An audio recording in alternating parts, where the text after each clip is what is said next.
TNKR Media.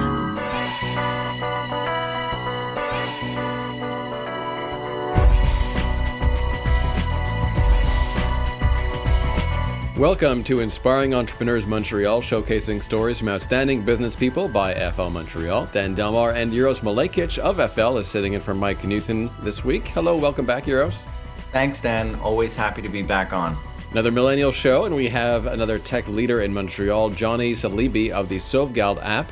And it's a really interesting business in a market in Montreal that's very eco-conscious, of course, and also very into reducing food waste. We're seeing more and more of these businesses, and Sauvegarde helps consumers find produce that is, pretty much good to go, but is maybe a day or two away from being expired. People can then get these baskets at their local supermarkets and save a ton of cash.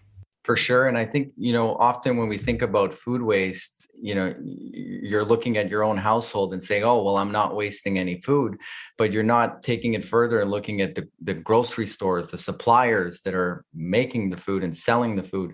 And I think that's where there's a big dollar amount of waste that occurs that could be saved through the services of this app, which is very interesting. And I'm excited to hear what Johnny has to say about it. And I'm glad we're doing this on Halloween weekend because, as I've said on the CJD airwaves many times, pumpkins are food. You can eat them as well as use them for decoration. Just saying, pumpkins are food. Okay, let's go to current affairs first, Euros, and let's talk about hiring. We're going to talk a little bit about finding the best financing for your business in a second, which Johnny's going through. But on the hiring front, what is the best guide for you? Do you try to promote from the inside? Is that the best thing to do when times are tough or we could be heading into a recession? Or is that the best time to look elsewhere and to hire someone new? What's your advice on hiring? Yeah, that's a great question, Dan. I think, there's the notion of being a talent versus having a skill. And the difference there, I mean, oftentimes those two terms are used interchangeably because the result is the performance, which is relatively similar if you're talented or have developed a skill. But a talent is a natural aptitude. It's something that you're born with, if you will.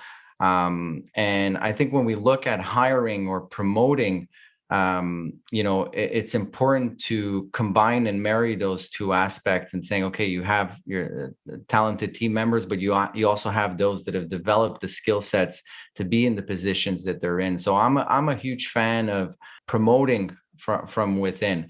Of course, if you need a particular skill set where you don't have that talent base in-house, you may be forced to look outside of your four walls. And I think that's perfectly fine. Where you need to be careful is sometimes who's giving the training, which is what this article talks about, Dan.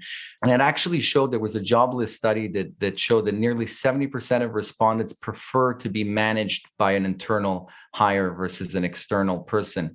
And the reason being that they know what that individual put in terms of work in order to be in that position. I mean, you think of, growing up, and if you had a best friend that was a natural athlete, right? They could achieve much more and put in less work. And this is important to understand because as leaders, we sometimes choose the natural aptitude person to train new employees. And the problem that could arise with something like that is that these natural talents won't understand why their trainees are slow to learn. It takes time to develop a skill set, and perhaps the relatability isn't going to be there between the lead person and their team. So you need to be a good leader that is able to identify your team's weaknesses, the blind spots, but also what's very important, Dan, is to play on individual strengths. And I think that's something that often lacks. We very often will just take anybody that lifts their hand to do a specific role or task. Whereas if we took the time to, used our self-awareness, of course, and took the time to identify the best player for a particular role, it'll be better in the long term for everybody. Think of a sports team. In basketball, you're not going to have the point guard that's going to play center. you're in football, you're not going to have the quarterback that's going to be your receiver. So there's particular positions for a reason, and everyone has a position and role. And if they work together to achieve the common goal of the team, it should all work out, hopefully. One study point you mentioned there that I want to highlight, because I don't think it's been mentioned on the show ever in 14 years, the fact that employees themselves actually want to see someone promoted from within as opposed to having an outside hire. So it's probably not to say that's the only consideration, but it's certainly a consideration. And also Euros provides a certain motivational factor. I mean, in my experience, I would rather promote people internally and give managerial responsibilities to those that want them. What about that eternal question of culture fit versus skill? Do you find things are leaning more these days towards culture a little bit more? Yeah, for sure. And I think a big part of the reason why is because we've been somewhat away from the office where that culture is fostered and built. To some, maybe not across all industries, those businesses that require people to come in even during the pandemic, perhaps were able to foster some sort of culture that they had established already in a better fashion versus those businesses that really had most of their talent outside of the office. It's hard to nurture that remotely. So this is why I think, a lot of businesses are trying, without being offensive nor aggressive, in pushing their team members to come back to the office to kind of revitalize that culture. So culture is always going to be important. It's got to be tagged to the values of the business that you're operating, and skills is a big part of the profitability and the success of your business. So you can't lose sight of that either. It's a good point on the culture being sort of a symptom of the times, and I suppose overcompensating a bit is necessary if we're all hybrid, or some of us are totally digital. What's a good culture activity? I'm asking because we need one. We're planning one this fall. What's a good culture activity for remote teams? Would you say? What's something good if you are a remote business to keep everyone involved? This is how I'll answer that, Dan. I would say, if, unless you're General Motors, and I'm saying that more to exemplify a big scale company with, hundreds and then thousands of employees, what's important is to know who you're working with and ask them what they would like. I think that everyone is different, right? What would be fun and interesting to me may not be fun and interesting to you. You may have a puppy at home and you have certain obligations to deal with at home. Some other person might have, two kids in daycare that they got to go pick up, and they're not interested in that supper get together or whatever. So I think the way I'd answer that is basically listen to your team members and speak to them, communicate, see what it is that would make them happy. And then from there, generate an idea. I don't think that there's one answer for every single team.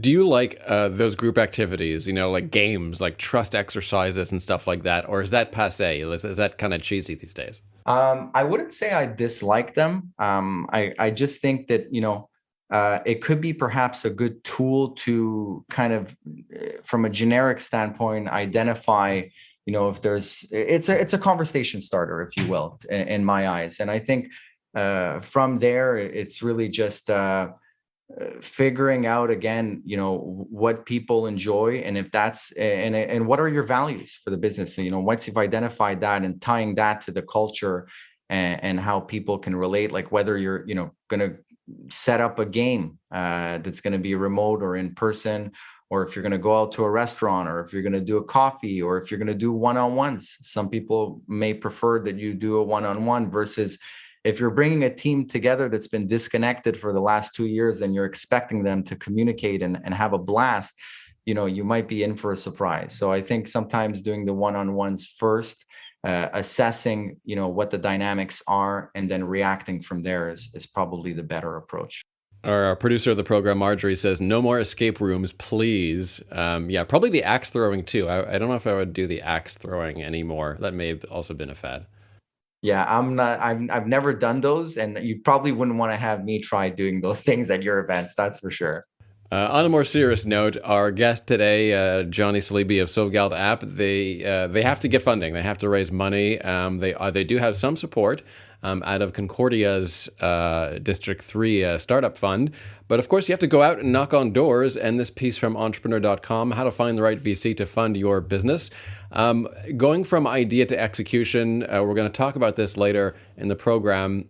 Euros, but obviously, you're an accountant. You have to have your numbers correct, and it strikes us as funny sometimes when we see on these reality shows when people are asked by a dragon or something. What's your profit margin, or what's your bottom line, and they're like, they don't really know sometimes. What's some of those first steps? Yeah. So, when you don't know your stuff and you're asking for money, to me, it just smells like desperation, right? So I think you got to come in prepared and understand that you want to be in a position of power when you're having these discussions, and not in an aggressive way, but just from a confidence standpoint, is you want to know what you're dealing with and why you're asking for the money. So the first thing I would say to someone asking for money is, what are you going to do with that money?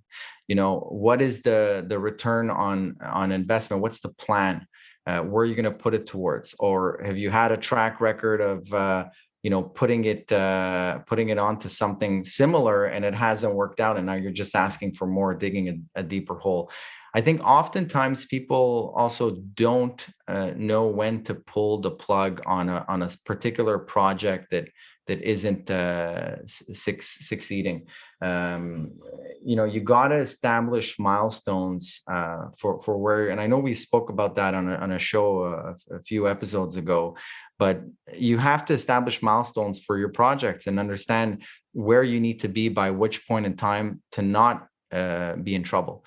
And then react from there, foreshadow what you need to do in order to avoid those problems. So Euros, another young millennial-run company. I'm really excited to get to the Sauvegarde app and founder John Saliby. Johnny, welcome to CJD. Thank you. Thank you very much for the opportunity to introduce our project. Our pleasure. So let's begin with the easiest question, please. What is Sauvegarde? All right. So essentially, we launched this app which aims to reduce food waste by creating a digital marketplace for surplus food between merchants and consumers. And we can find a variety of different merchants like restaurants, cafes, bakeries, grocery stores. And essentially, the app is used by these retailers to sell their surplus at a discount to individuals in order to not only reduce their waste, but also reduce their losses and help build a new customer base. And for the consumer, obviously, this helps them save money because they can buy perfectly good food at low prices. And obviously, of course, the planet benefits from reduced carbon footprint related to less waste. So it's a win-win model that we built for everyone. I want you to hit us with some numbers. You're also have you jump in a sec. But Johnny, how much food is wasted right now at the average grocery store? Oh, yeah. So Canada-wide, it's about 11.2 million tons of food waste on an annual basis here in Canada, which is pretty alarming, given that this is actually one of the easiest ways to reduce carbon footprint in the environment. So, it's a pretty alarming numbers. And that's essentially one of the reasons why I built this app. Amongst other reasons, but these numbers came out in 2020. They related to 2019 in Canada, and so and nothing existed for merchants that are the mom and pop shops. We had some things, some apps that were for bigger grocery stores, bigger grocery chains, but we didn't have anything for the local mom and pop shop. So I wanted to build something from scratch. Also what drove me more was 2 years ago, I got my daughter, and that kind of propelled me to create this tool for these merchants to use to help reduce food waste. And that's where I am today now. Congrats on your daughter, by the way, Johnny. Yeah. And very happy to have you on the show, of course. In terms of your background, is this something had you developed an app prior to this? Was this the first app that you developed? Do you have any was there programming experience involved? How did that all come to light? I don't have a tech background. I have more of a financial background. But this was an idea that I had lingering in the back of my mind for years. I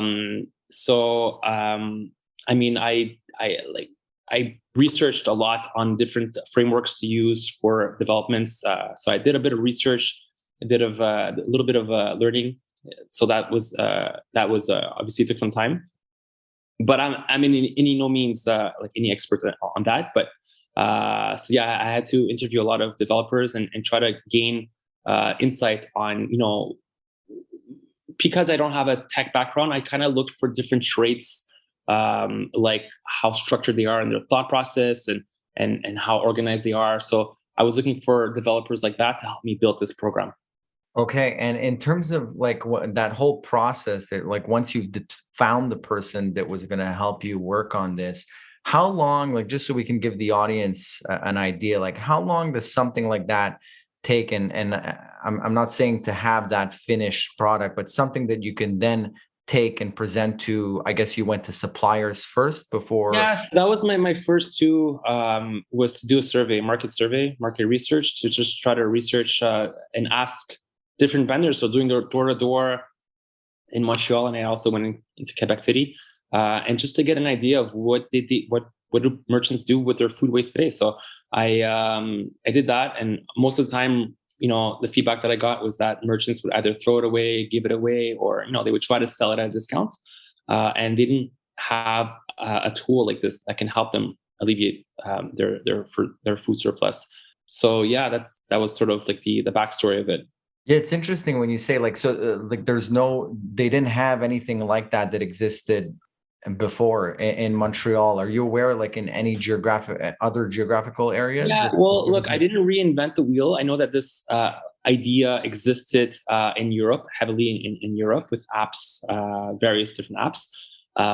So I kind of wanted to bring that concept into Montreal, but with like a little, I guess I wouldn't say twist, but I made it more merchant centric. Because the apps that they have in Europe, and now they're actually, some of them are in North America. Their apps, I studied their business model, and they're great and all, but I just wanted to make it more centered towards the merchants, where they can kind of pick and choose their prices that they want. I didn't want to have annual fees. I wanted to make it more of a tool versus a sort of membership, or where they're kind of forced to sell a certain amount at a minimum. So yeah, I just wanted to make it like an open platform, an open marketplace for these merchants. They can use it whenever they want. There's, like I said, there's no annual fees, so they use it whenever they want. And when I did the market research, it wasn't every day that these stores had surplus. It happened sporadically. So that's why I built it in that way. In terms of the local market for recycling food, we did have Loop on the show, Loop Mission, which is really an interesting company. Do you find yourself in competition for supply? Is it that good? Is the situation that productive at this point? I mean, the whole point of Sauvegarde is not to exist. Okay, I said that before. This is just like a sort of like a tool that merchants can use if they have waste and they don't know what to do with it. So it gives them visibility on the app. But the more of these startups, more of these companies that are in the same sort of ideology of Sauvegarde, where we're trying to help the environment, I'm all for it. And we try to encourage other local initiatives as well that have the same sort of concepts, because there's no one solution. That you need a multitude of solutions to come together and to help alleviate this problem. It's a worldwide problem, so there's no such thing as a one solution that can fix it all. And there's no real resistance from any suppliers, I guess. I mean, they have, like, you're finding a way to assist them in not having food go to waste, exactly. Right? So it's like have you ever encountered, Johnny, like some resistance from a supplier that didn't want to? I mean, look, it's a new concept for a lot of merchants, and some merchants are more old school and some aren't, and so you kind of have to plant the idea, plant the seed, because there's a shortage of staff also, right? So that's the challenge that these merchants are facing, and they're all for reducing food waste. None of them are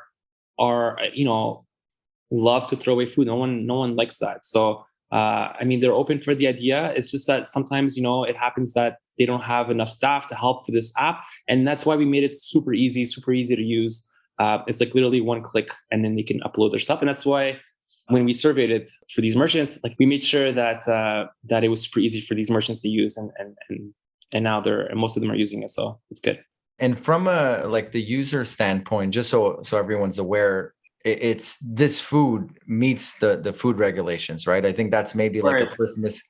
Yes, no. So the types of foods that we can find on the app are, we'll find things that obviously whatever the store is selling, you can find it also in the app. It's just, the app is just to give them more visibility, but you can find things that are non-perishable goods that are past the best before date, things like, dried goods, pastas, canned goods, where they can go well beyond their best before dates. And we'll have perishable goods that are approaching their best before dates.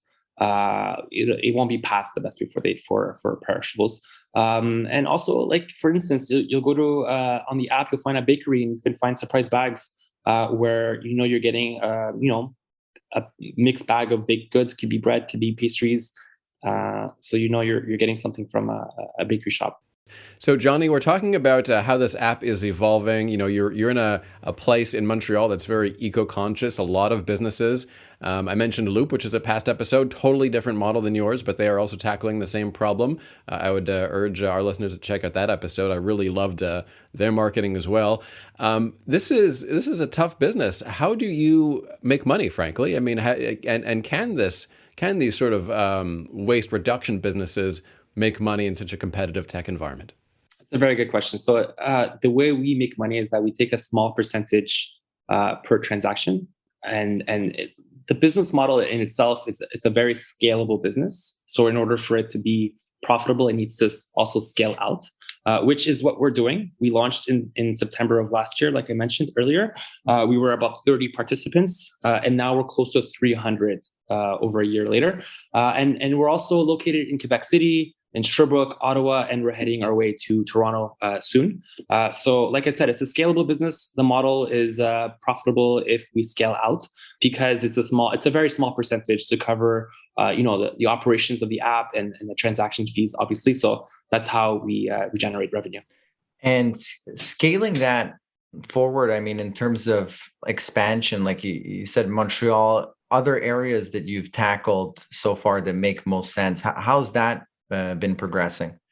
It's it's been progressing. I mean, we're seeing a lot of transactions going on in various parts of those cities that I mentioned. So, but I guess do you look at the demographics? Like you take a look at, in terms of metrics, which users are downloading the app, and then kind of try and extrapolate that, I imagine, to other areas. We'll have some marketing ads, and I think the demographics for our app is essentially people that are very eco-conscious and people that are want to save money as well, right? So those are the two sort of demographics that we go for, and that it's a moving it's a trend right now to be very eco-conscious, to be environmentally friendly. So it's a big wave going on, and I think people are more sensitive to the issue. And with Sauvegarde, we also, in our social media, we try to sensitize our users, our followers on being more eco-friendly. And so that's one of the pillars, right? And in terms of food waste, I think the edible food waste was something like, I think you said 50 billion Canadian dollars, right? Yeah, which is a big impact that an app like yours could make. There's no question about that. And in terms of making money, I mean, you prove the concept in one area, and then it's something you can fairly easily, I think, from what you've already developed, mirror in another area, right? The 50 billion is actually, we're not focusing on that. We're focusing, if you look at the scale of where food waste happens, a lot of it is in production and manufacturing. There's also in the consumer section, which is about 20%, and we're focused on 30%, which is retailers. Like I said, restaurants, cafes, bakeries. So it's only about 30% of the food waste that our app is targeting. still a massive amount of dollars in the grand scheme of things.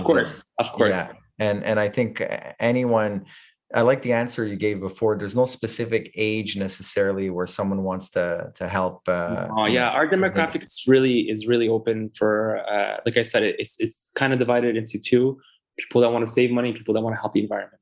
Our objective at Sauvegarde is not only to market surplus through our application, but also to measure the impact of the initiative. And so far, we've saved close to 7 tons of food waste. And so that's equivalent to about 70 flights, round trips from Montreal to Toronto. And also another objective that we have is that we try to create awareness, like I mentioned earlier, on food surplus issues amongst people at home, through our social media and things that we can do, little tricks that you can do at home to help alleviate from the problem. Johnny, the timing is really great. Marjorie, our producer, timed this interview really well because it is Halloween weekend. And for years on CJAD, as my listeners of the old evening show remember, I had this thing where I would be just really upset at all the pumpkins wasted. And I don't understand why we have to waste so much pumpkin. Are there any giant food categories where there's pumpkins, bananas, stuff at grocery stores that you're just shocked at just how much we throw out? Yeah, it's crazy. I mean, some people actually do like some dumpster diving and they see it and they take pictures and they post about it. It's ridiculous, the amount of food that gets wasted, and especially in grocery stores. Pumpkin is food, people. I just want to remind you that, with some roasted red pepper, it's a great soup. You can actually carve it out for Halloween and also eat it. And it's great. It's great in a latte too, Dan. I know you're not a fan of that, but it is good. Trust me. But Johnny, I had one other question in terms of the application. Is this something that you could see tying into like a delivery service? Because at the moment, it's not tied to a delivery. There's no delivery. You're right. And currently, we try to encourage users to go and walk to the store, and it creates foot traffic into the store. But I think eventually we're going to explore. We started to explore the idea, but it's still very early, and eventually maybe we'll get into that. Let's talk about tech for a second in terms of your long-term growth. How could eventually an app like Sauvegarde be incorporated into people's shopping habits? We're all shopping with sort of various on-demand services, Uber, IGA, Voila, and all that. Wouldn't it be nice to integrate this all into one platform? It would be a fantastic, but it's just there's so many apps out there. People are I think they're just overwhelmed with so many apps. So the only thing we can do is just try to promote us as much as possible. Try to get awareness on food waste as much as possible, and hope for the best, really. Johnny, let's talk about your childhood now. As is the case with many entrepreneurs, I can relate. There's something in you from childhood that's been driving this business. What is it in your case?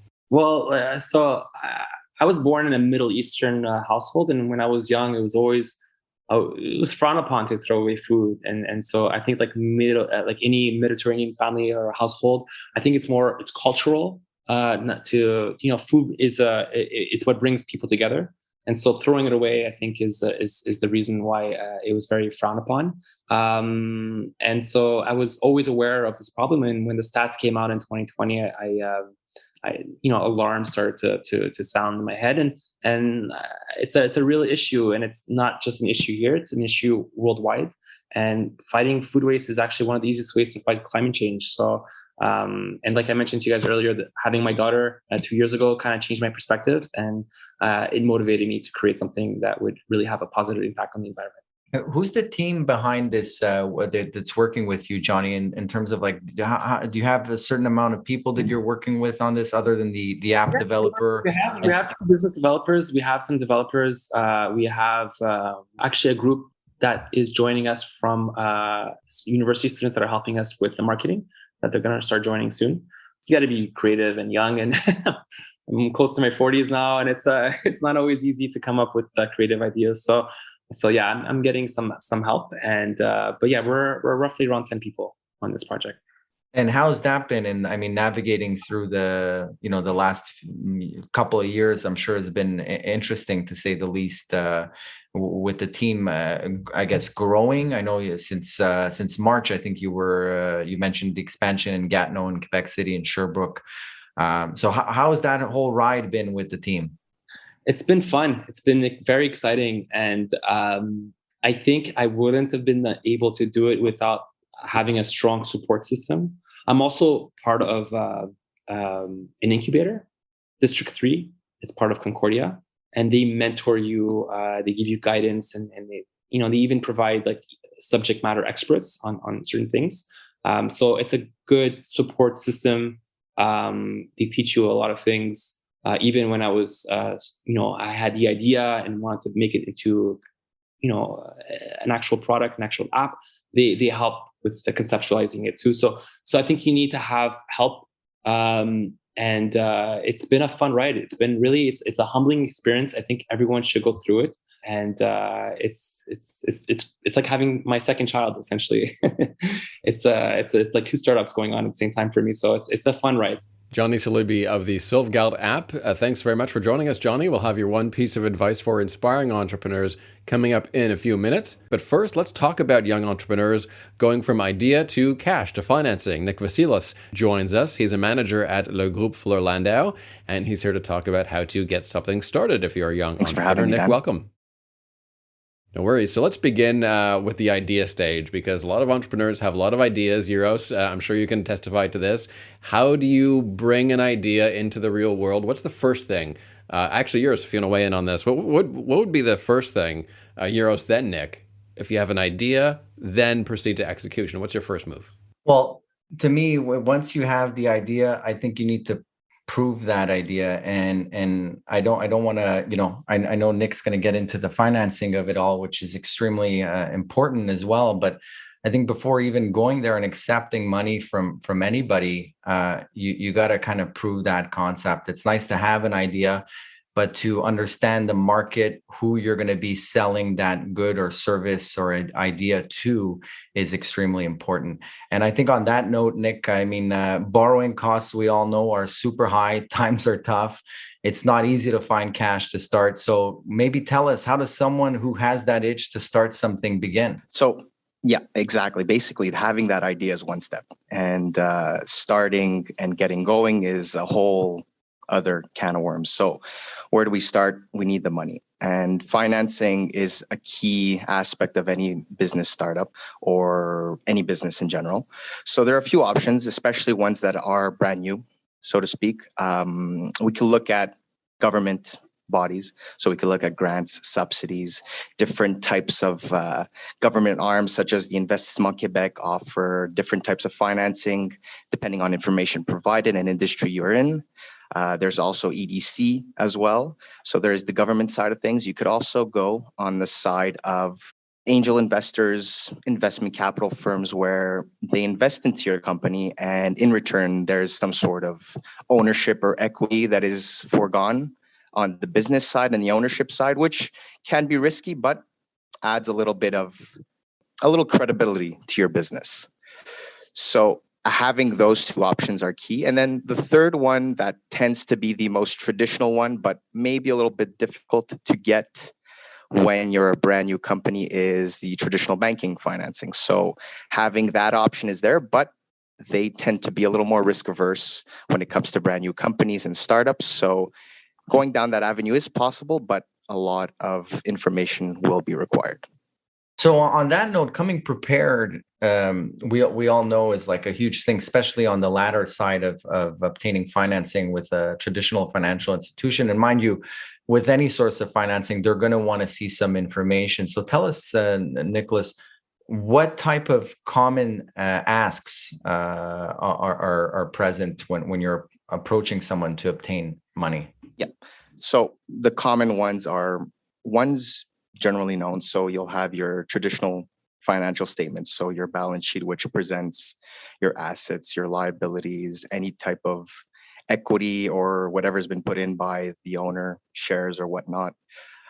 That is usually based on historical information. And other information we'd have is also profit and loss statements. So how much you're making on an annual basis, how much you're spending, what's your net profit at the end of the day. Those are the two key pieces of information. And then the third one that tends to be very important and gives an idea of where you are, where you've been, and where you're going is the cash flow. So where's the money coming from? Where's the money going? can you pay back any financing if there is a financing opportunity available? Because this cash flow basically outlines how and when and where you can pay back any type of money that has been owed to you. So having those three key pieces of information are important. And another little piece of information or key tidbit is to make sure they have some credibility, because it's easy to draft up and put those numbers together, but having a little bit of credibility behind it would help. So getting a professional or a CPA or an accountant to help you carve the way, make you understand line by line what needs to be input, what needs to be included, what should be excluded is very important. And it adds a little credibility when you bring them those pieces of information to your financiers, whoever it may be. And it makes it a little easier to get that financing. We all know, Dan, when we've all watched those Dragon's Den and Shark Tank episodes where they're sitting in front of the panel and they get asked a question about their business and they can't answer it. That's a big no-no, right, Nicholas? A very, very big no-no. Not something you need any type of backup. It can't be something where you just show up and here, I just need the money, please provide it. There's always got to be some sort of backing. And I think that's a very much like that in a lot of things in life. You got to almost, when you're trying to sell something in a way to someone, you got to come the most prepared in the room, because people are going to be counting on you to explain certain things to them. And if you don't know that, well, they're not going to have that confidence in your business nor in you. And that's going to be a problem for sure. Nick Vassilas with the Groupe Fuller Landau. Thanks so much, Nick. Thanks for having me again. And as we come to the end of the show, let's ask our entrepreneur, Johnny Saliby of the Sauvegarde app, for his one piece of advice for inspiring entrepreneurs. Johnny, what do you think? So my key takeaway for any sort of entrepreneur that wants to build something is to build something that matters, build something that has a good cause, something that we can pay it forward to our society, for our future generations, something that essentially gives purpose, because this will essentially give you that extra drive, that extra resilience, because you will need it to work harder. And essentially my second piece of advice is to really have a strong support system. Like I mentioned to you earlier, I'm part of District 3, which is an incubator in Montreal, and also have a support system with other local initiatives. So try to collaborate with them and align your ideologies, obviously. So having, support local also goes a long way. And I think finally I was lucky enough to have a really supportive wife. So that always helps. Euros, all about the support system. Any final thoughts on our entrepreneur today? Total agreement with Johnny. I think the support system is huge. And Johnny, once again, congratulations to you and your family for your 2-year-old. We didn't find out if it was a boy or a girl. The girl. Well, congratulations. And I wish you all the best. And I think that support system, even, that's where it starts, with the family. And I think, like you said, that gave you an important spark to start something that's going to help everybody else. So good on you. Thanks for joining us. And I'm looking forward to the next show, Dan. Thanks very much, Euros. Thanks, Johnny. Take care. Johnny Saliby of the Sauvegarde app. And don't forget, next week's guest is going to be pretty interesting, Euros. Kind of going from new school to old school, an old school restaurant and food entrepreneur, George Kiris from Groupe Fuller. Yes, he acquired that old vegetarian brand and made it into a very new modern retail and frozen food operation. A reminder, you can subscribe to Inspiring Entrepreneurs in Montreal as a podcast on iHeartRadio, iTunes, or your favorite platform. And you can also log on to the website inspiringentrepreneursmtl.com for hundreds of local entrepreneur profiles over the last 14 years. See you back here next week.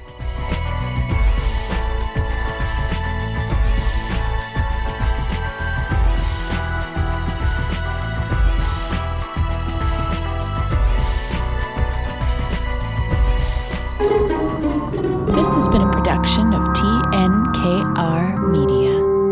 Good talk.